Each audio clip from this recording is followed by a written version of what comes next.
নমস্কাৰ বন্ধু বান্ধৱীসকল, আজি আমাৰ লগত আছে ৰবি পাত্ৰ।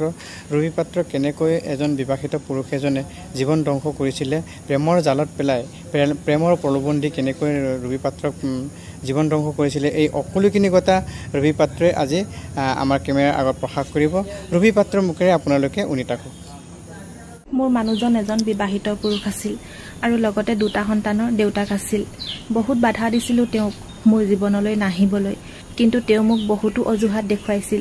কৈছিল তেওঁ পত্নীৰ লগত আজি ৬-৭ বছৰে তেওঁ কোনো সম্বন্ধ নাই আৰু তেওঁক এগৰাকী অন্য সংগী প্ৰয়োজন। আৰু বাৰে বাৰে মই বাধা দিয়াৰ পিছতো তেওঁ মোক কৈছিল যে মই তোমাক ভাল পাওঁ, সেইটো মোৰ কথা। তুমি মোক ভাল পোৱা নে নোপোৱা সেইটো তোমাৰ কথা। মই ভাল পাওঁ বুলি যে তুমিও মোক ভাল পাবই লাগিব সেইটো মই তোমাক কেতিয়াও জোৰ নকৰোঁ। মই ভাল পাওঁ তোমাক, সেয়ে মই তোমাক সদায় ফোন কৰিম। আৰু এনেকৈয়ে তেওঁৰ লগত সদায় ফোনত কথা বতৰা হৈ এদিন মোৰো মনটো গলি গৈছিল। যিহেতু ময়োতো তেজ মঙহেৰে গঢ়া মানুহে নহয় জানো, মগজৰ ফালৰ পৰা ভুল কৰিছোঁ বুলি জানিছিলোঁ, কিন্তু মনটোৱে বেলেগ কিবা বিচাৰিছিল। ভুল বুলি জানিও মনটোৱে সেই ভুলখিনিকে ভাল পোৱা হৈছিল। আৰু তেনেকৈয়ে আমাৰ সম্বন্ধ বহু দূৰ আগবাঢ়ি গ'ল আৰু হঠাতে এদিন মই প্ৰেগনেণ্ট হ'লোঁ আৰু জীৱনত এটা বহুত ডাঙৰ ঝটকা পালোঁ। কিন্তু বহুত বেছি সুখীও হৈছিলোঁ, কিয়নো মই মা হ'বলৈ ওলাইছিলোঁ আৰু মোৰ গৰ্ভত মোৰ সন্তানে থিতাপি লৈছিল। মই ভাবিছিলোঁ যে মই মোৰ সন্তানক বহুত ভাল মানুহ কৰিম, হেল্ডি কৰি তুলিম আৰু ভাবিছিলোঁ ইমানৰ পৰা মোৰ সংসাৰ আৰম্ভ, এখন সুখৰ সংসাৰ।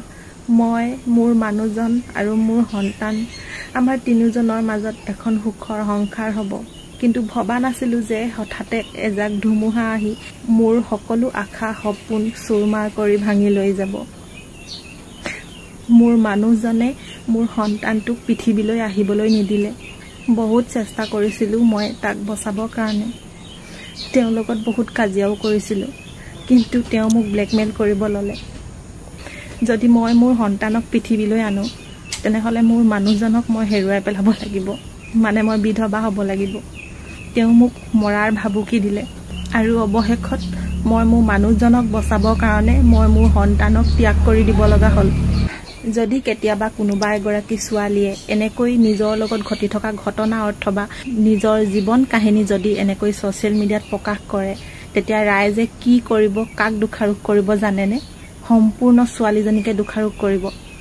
একো ভাবি চিন্তি নোচোৱাকৈ, একো নজনাকৈ মাথো এটাই কথা ক'ব, এজনী গাভৰু ছোৱালী হৈ বিবাহিত পুৰুষৰ লগত কিয় সম্বন্ধ কৰিছিলা? তুমি দেখা নাছিলা নেকি যে তেওঁ পত্নী আছিল, ল'ৰা ছোৱালী আছিল, তেওঁ বিবাহিত, তেওঁ সংসাৰ আছিল? তুমি আগতে গম পোৱা নাছিলা নেকি? জানি বুজি তুমি এনেকুৱা কিয় ভুল কৰিলা? সকলো সমাজে ছোৱালীজনীকে দোষাৰোপ কৰিব, কিয়নো এনেকুৱা ধৰণৰ ঘটনা প্ৰায় ঘটিয়ে থাকে। বহুতো বিবাহিত পুৰুষে মাত্ৰ 5 মিনিটৰ সুখৰ বাবে বহুতো ছোৱালী জীৱন ধ্বংস কৰি পেলাইছে। নাৰ্ছিং হোমলৈ কেতিয়াবা যাবচোন, ডেইলি এজনী হ'লেও ছোৱালী পাব যিয়ে নিজৰ সন্তানক মাৰিবলৈ গৈছে। কিন্তু তাৰ পাছতো নিজৰ লগত ইমান অন্যায় হোৱাৰ পাছতো ছোৱালীবিলাকে মুখ খুলিবলৈ ভয় খায়। এটা কলা অধ্যায় হিচাপে লুকুৱাই ৰাখিব লগা হয়। কিয় জানেনে? আমাৰ এই সমাজখনৰ বাবে। কিয়নো সমাজখনে অকল মহিলাগৰাকীকে দোষাৰোপ কৰে।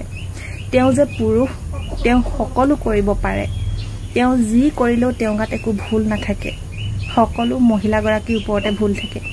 ঠিক আছে, ছোৱালীজনীৰ গাত যদি ভুল আছিল বিবাহিত পুৰুষৰ কাষ চপাটো, তেনেহ'লে সেই বিবাহিত পুৰুষজনৰ গাত কি ভুল নাছিল? তেওঁতো জানিছিল যে মোৰ এখন সংসাৰ আছে।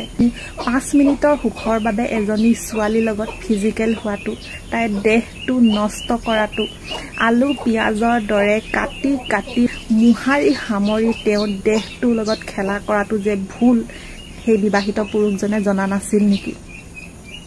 তাৰ পাছতো কোনেও সেই বিবাহিত পুৰুষজনক কিন্তু এটা আঙুলি টোৱাই কথা নকয়। সকলোখিনি দাগ সেই ছোৱালীজনীৰ গাত লাগে।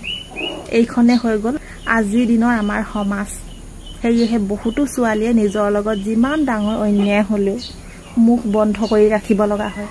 সমাজটো সমাজেই, আইনৰ ওচৰলৈও যদি যায়, আইনেও এটা কথাই ক'ব, তেওঁ বিবাহিত বুলি তুমি জনা নাছিলা নেকি? যদি আমাৰ সমাজখন জাগ্ৰত হ'ল হয়, এবাৰ যদি সেই ছোৱালীজনীক দোষাৰোপ নকৰি সেই পুৰুষজনক প্ৰশ্ন কৰিলে হয়, তোমাৰ এখন সংসাৰ থকাৰ পিছতো এজনী গাভৰু ছোৱালীক তুমি প্ৰলোভন দি মিঠা মিঠা কথাৰে মনটো তাই ভুলাই তুমি কিয় তাই জীৱনটো নষ্ট কৰিলা কিন্তু এবাৰ কোনোবাই বুজিবলৈ চেষ্টা কৰিছেনে যে এজনী ছোৱালীয়ে বিবাহিত বুলি জানিও যে তেওঁৰ লগত সম্বন্ধ ৰাখিছে তেনেহলে সেই পুৰুষজনে সেই ছোৱালীজনীক কেনেকুৱা ধৰণে প্ৰলোভন কৰিছে কেনেকুৱা ধৰণে তাই সন্মুখত অভিনয় কৰিছে যে তাই আজি এজন বিবাহিত পুৰুষৰ সৈতে ফিজিক্যাল হ'বলৈ বাধ্য হৈ গৈছে চাব গ'লে এইটো বাধ্য হয় এটা কিয়নো প্ৰেম কেতিয়াও সেক্স হ'ব নোৱাৰে যিয়ে প্ৰেমৰ নামত সেক্স কৰে হেয়া কেতিয়াও প্ৰেম হ'ব নোৱাৰে কাৰণ আমাৰ মহিলাবোৰৰ অন্তৰখন বহুত বেছি কোমল আমাক যদি কোনোবাই মৰমত এখাৰ কথা কৈ দিয়ে আমাক যদি এবাৰ কেয়াৰ লয় আমাৰ মনটো গলি যায় নহয়নে আমি সহজতে কাৰোবাক বিশ্বাস কৰিলও নহয়নে আৰু সেই বিশ্বাসৰ ফল হেখত আমি ভুগো